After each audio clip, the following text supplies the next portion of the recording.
हरे राम हरे कृष्ण। श्रीमद् वाल्मीकि रामायण के बाल कांड के खट त्रिंसा सप्त त्रिंसा यानी कि 36वें सर्ग और 37वें सर्ग का पाठ करेंगे। इसमें दोनों सर्ग गंगा जी के उत्पत्ति और कार्तिकेय जी के उत्पन्न होने का वर्णन है। उल्लेख करना चाहूँगा यहाँ पर कि महर्षि वाल्मीकि ने गंगा तट पे जब मिथिला के तरफ विश्वामित्र जी श्री राम और मुनियों के साथ जा रहे हैं तो गंगा के तट पर बैठ करके वह लोग गंगा के उत्पत्ति की कथा सुना रहे हैं विश्वामित्र जी, और श्री राम सुन रहे हैं। श्री राम के ही प्रश्न पे वो सुना रहे हैं। तो उल्लेखनीय यह है कि जो 35वां सर्ग है बालकांड का, वहां से 44वें सर्ग तक यानी 10 सर्ग में गंगा के प्रादुर्भाव, उत्पत्ति और भगीरथ द्वारा सगर का वर्णन और भगीरथ द्वारा गंगा जी को पृथ्वी पर लाए जाने का वर्णन 10 सर्गों में है। इसी में गंगा जी और माँ पार्वती और शंकर जी और कार्तिकेय जी का भी वर्णन इसमें आता है। तो 36वें और 37वें सर्ग में शंकर भगवान शिव, माता उमा यानी कि पार्वती और कार्तिकेय जी के जन्म का वर्णन है। तो विश्वामित्र जी कहते हैं कि हे राम, ध्यान पूर्वक अब तुम सुनो। श्री राम जी का ही प्रश्न है कि गंगा के उत्पन्न होने, प्रादुर्भाव की, त्रिपथगा होने की आपने कथा सुनाई और आगे अब आप मुझे विस्तार से सुनाइए। तो विश्वामित्र जी कहते हैं, हे राम, गंगा जी की बड़ी छोटी बहन थी उमा जी, भगवती उमा यानी पार्वती जी, गंगा जी की छोटी बहन थी और ये हिमालय की दोनों पुत्रियां थी। गंगा जी को आकाश मार्ग से देवलोक में देवता लोग लेकर चले गए अपने हित के लिए, लोक के कल्याण हित के लिए, और माता उमा का यानी कि माता पार्वती का ब्याह भगवान शिव से हिमालय कर देते हैं। भगवान शिव के साथ यहाँ वर्णन है, वाल्मीकि जी लिखते हैं कि भगवान शिव के साथ रहते हुए 100 वर्ष बीत जाते हैं और साथ में भगवती उमा भी हैं, और ये 100 वर्ष बीतने के बाद भी पुत्र पैदा अभी तक नहीं हुआ, कोई संतान पैदा नहीं हुआ।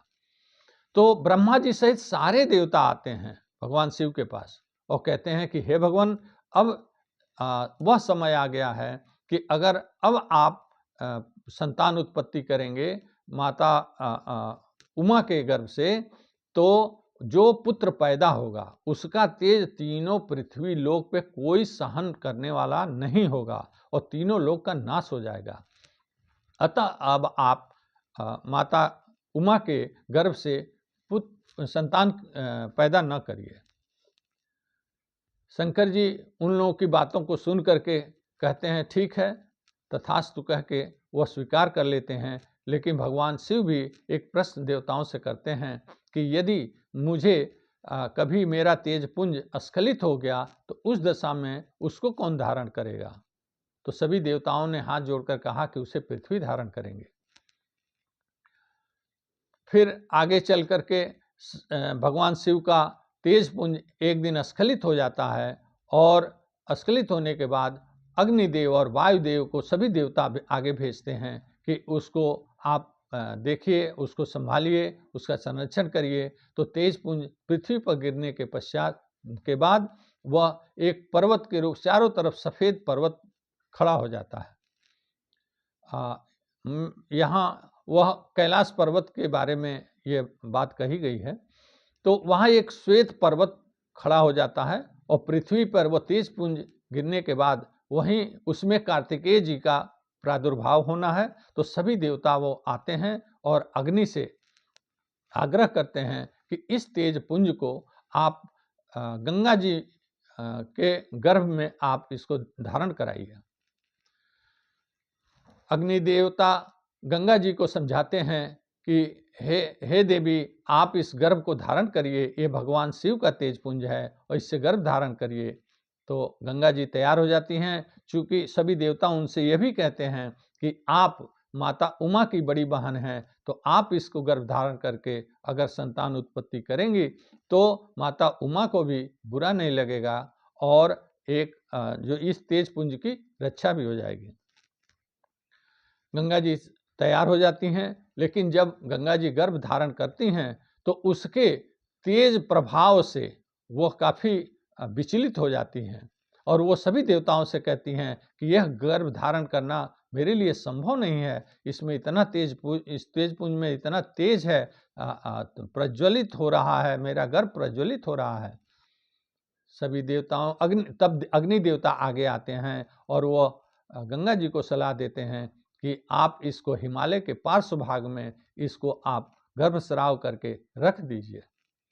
गंगा जी का गर्भस्राव हो जाता है और वहाँ पे एक तेज पुंज जो गर्भ धारण करने वाला जो तेज है वह कार्तिकेय के रूप में उसका लालन पालन किया जा रहा है अग्निदेव के द्वारा, वायुदेव के द्वारा। और 6 कृतिकाओं को देवताओं ने आग्रह करके 6 कृतिकाओं को लालन पालन करने के लिए बुलाया। 6 कृतिकाएं आती हैं और उनको भगवान शिव का पुत्र मान करके और वो दूध पिलाती हैं। यहाँ महर्षि वाल्मीकि लिखते हैं कि कार्तिकेय जी 6 मुंह के द्वारा, एक ही शरीर में 6 मुंह के द्वारा वह 6 माताओं कृतिकाओं का दूध पीते हैं और बड़े हो जाते हैं। और आशय यहाँ यह है कि देवताओं ने भगवान शिव से आग्रह ये किया था कि हमें हमारे सेना का एक सेनापति चाहिए और वह सेनापति जो होगा वह आप ही के तेज पुंज से पैदा होगा, वही हमारा नेतृत्व कर सकता है, हमारा सेनापति हो सकता है। और अगर माता उमा के गर्भ से वह उत्पन्न होता तो वह पूरी